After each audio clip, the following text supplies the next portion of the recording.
We had a bad storm passed over a few days ago. Wiped us right out. We lost everything.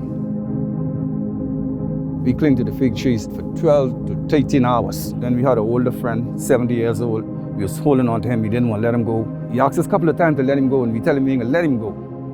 We was praying that night, and the man up above saved us. Because these roofs, a couple of places would just got built, gone. So the only thing you do is just thank God, and thank God for y'all guys, man, helping out.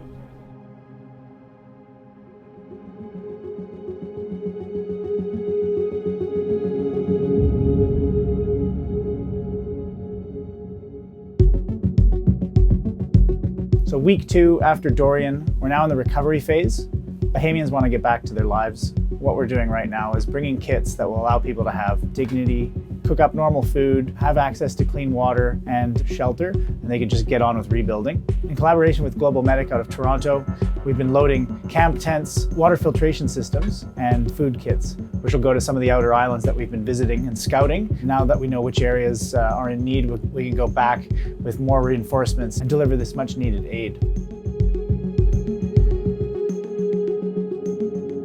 What we noticed was an immediate need for ongoing access to clean water. Bottled water isn't going to do it. It might help a need for a couple of days, but you can't wash with that. You can't shower with that. You can't clean your laundry, flush a toilet. What we've realized is that an ongoing access to safe and clean water is something that will help people in the outer islands and the Bahamas get on with their lives.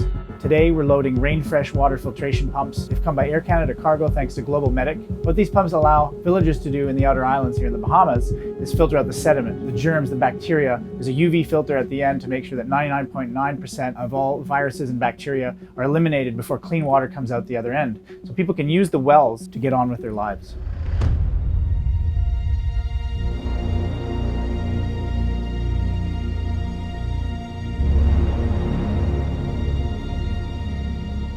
Operation Good Pirates of the Caribbean isn't our typical focus. We're a marine conservation group. However, we can't deny that climate change is affecting the oceans, and the frequency of storms, the intensity of storms is becoming a reality.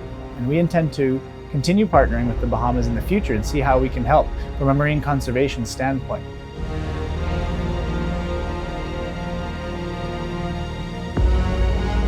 Sea Shepherd wouldn't be able to respond to this Category 5 disaster without strong collaborations. And we've been so grateful to be able to partner with groups like GlobalMedic out of Toronto, Canada, Global Empowerment Mission out of Miami, and various other groups that have come together to load the ship up with supplies so that we can get this aid to where it's most needed.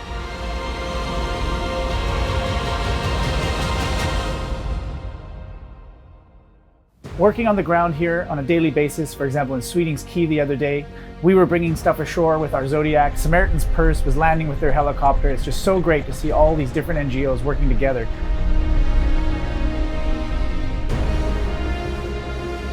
We arrived in Sweetings Cay, and to show up on a ship that's fully functioning, we take for granted things like showering, brushing your teeth.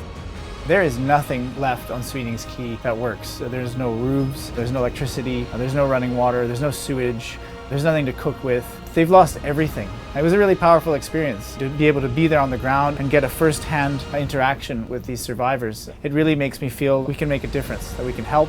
And by bringing this stuff to them, we can help their lives and help them get on with their lives.